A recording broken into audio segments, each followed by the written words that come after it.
Changamoto kubwa ya watu wengi wanaanzisha YouTube channel ni swala zima la kupata views, kwa sababu views ndizo zinazopelekea kupata watch time pamoja na subscriber na kuweza kupelekea channel zao kuwa monetize. Na ndio maana katika video hii nataka nikufundishe na kukuonyesha settings muhimu za kuzifanya katika YouTube channel yako mpya ama ya zamani ambayo haipati views. Kitu cha kuzingatia kabisa ni kwamba katika setting hizi nitazifanya kwa kutumia kompyuta, lakini nina uhakika kwa asilimia kubwa hata wewe ambaye unatumia smartphone unaweza ukafuatana nami katika kuzifanya hizi settings kuhakikisha channel yako inakaa sawa. Lakini kabla tujaanza huko, hakikisha kama unatumia smartphone na hauna kompyuta, download application ya YouTube Studio. Hiyo unatumia Android ama unatumia iOS, hii ni application itakayokusaidia wewe ku-access dashboard kwa urahisi zaidi. Bila kupoteza muda, nitaingia kwenye laptop yangu na nitaweza kukuonyesha step by step kuzifanya hizi settings ili zihakikisha kwamba channel yako inafufuka na inaweza kupata views pamoja na subscribe. Kwanza kabisa, iwe unatumia simu ama unatumia kompyuta, nenda kwenye sehemu ya settings. Sehemu ya kwanza ni general, ambapo kwenye upande wa currency, yani ile pesa ambayo itakuwa inaingia iwe inaonyeshwa kwa kipimo kipi, kama ni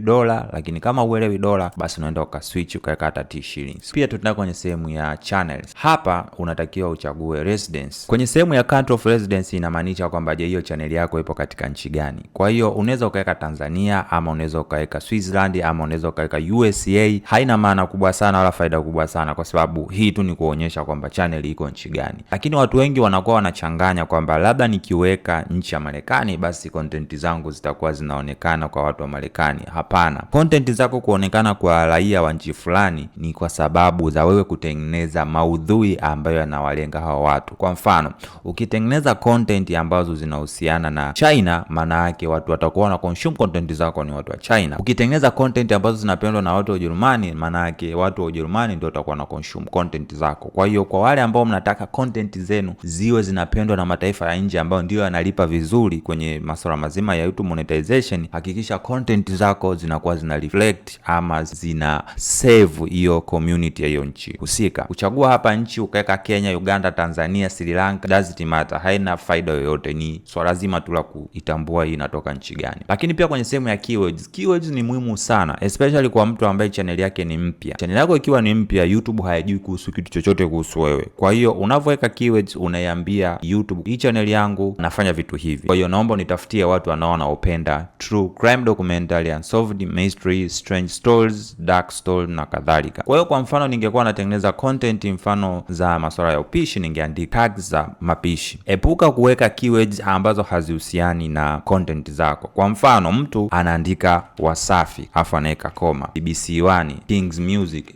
hiyo haina maana yoyote, unajipotezea muda kwa sababu unaandika vitu ambavyo havihusiani na channel yako. Kwa hiyo andika vitu ambavyo vinahusiana na channel yako. Na kupata hivyo ni rahisi sana. Unaweza ukaingia kwenye ChatGPT na ukaandika kwamba nataka unitengenezee keywords kutokana na channel yangu ina post vitu hivi na hivi na hivi. Itakutengenezea keywords na zile keywords zitakuja utazipaste hapa. Ngoja nikuonyeshe mfano. Mfano unaweza kaandika hapa, nina channel ambayo inaitwa Refract, huwa na post contents za mystery, case, unsolved, documentary, true crimes, kama hivyo. Naomba niandikie keywords za channel hii zitenganishe na koma kama hivi. Nikibonyeza enter itakuja imeziandika. Kwa hiyo hizi ni nzuri ambazo zimekaa fresh. Kwa hiyo utakuja hizi utazikopi, utaselect hadi hapa hivi, utakopi, alafu utakuja hapa kwenye channel yako ambayo ni hii, utakuja hapa utapaste kama hivi, sawa. Na unaona imeweka mstari mwekundu ni sababu zimekuwa ni nyingi, kwa hiyo unabidi uzipunguze ili uweze kuhakikisha kwamba zinakaa katika size ambayo inatakiwa. Kwa hiyo nimeshazipunguza na zimeona ziko sawa. Baada hapo nitaenda kwenye sehemu ya advanced setting. Kwenye advanced setting utakuja mpaka sehemu imeandikwa no, set this channel not made for kids. Kama unatengeneza content za watoto basi weka yes, lakini kwa sisi kwa channel ambayo nimetoa mfano kama huu, channel yetu haifanyi content ambazo zinaenda kwa entertain watoto, kwa maana kwamba si kwamba hawaangalii, wanaweza kuangalia, lakini hazijatengenezwa mahususi kwa ajili ya watoto. Baada hapo utaenda kwenye feature na eligibility. Hapa napo ni sehemu muhimu sana. Kwenye sehemu ya hizi feature umeenable features zote. Ukija hapa kwenye sehemu utabidi ufanye verifications. Fanya verifications kwa kutumia namba ya simu, fanya verifications kwa kutumia kitambulisho, kwa kuupload video. Hivyo vyote unabidi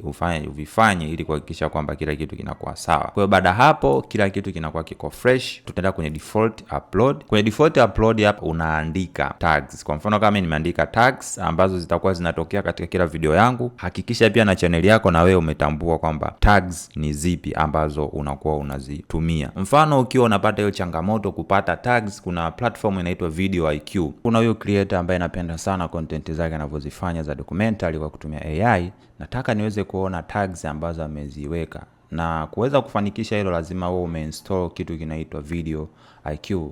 Kuinstall unatakiwa uende kwenye sehemu ya browser yako ya Chrome, afu nenda extension. Ukienda kwenye extension utaenda kwenye sehemu inaandikwa visit web Chrome. Ukifika hapa search VidIQ, kisha baada hapo utainstall. Mimi naniambia remove kwa sababu nimekwisha install. Then ukishakuwa install, ukirefresh browser yako, utarudi utakuja sehemu hii hapa. Itakuwa inaonekana hivi view, wote utaenda sehemu inaandikwa overview. Ukienda sehemu overview, hapa chini itakuonyesha video tags ni hizi hapa ambazo amekuwa ameziweka hizi video tags. Ukazi download ama unaweza ukazikopi kama zilivyo. Kisha zikopi utakuja utazipaste. Ukitoka hapo tunakuja kwenye sehemu ya advance. Kwenye sehemu ya advance utahakikisha unatumia standard license kama ilivyo, na kila kitu utaacha kama kilivyo, na pia utaenda kwenye sehemu ya community moderation. Hapa unaandika maneno ambayo unataka uyablock, lakini unaweza ukaangalia nimewasha comment on kwa sababu comment zinasaidia sana video kwenda viral. Tukitoka hapo tunakuja kwenye sehemu ya block the words, ambapo hapa tunaandika maneno ambayo hatutaki yawepo. Kwa hiyo kwa mfano naweza nikaandika labda neno clickbait, fake, bad video, lying. Kingine ambacho ni muhimu kufanya ni kuenda kwenye sehemu ya hold comment with tag and URL. Ukibonyeza hapo katia tiki, maana yake ni kwamba mtu yoyote ambaye ana comment hizi links ama hashtag kwa ajili ya kuspam account yako ya YouTube inaweza kukuletea shida baadaye ikawa hacked, basi unahakikisha kwamba sehemu unaweka tiki ili kuhakikisha kwamba hizo comment zinakuwa haziwi public. Baada hapo nitabonyeza save. Nikishabonyeza save nitakuja kwenye sehemu ya customization. Kija kwenye sehemu ya customization,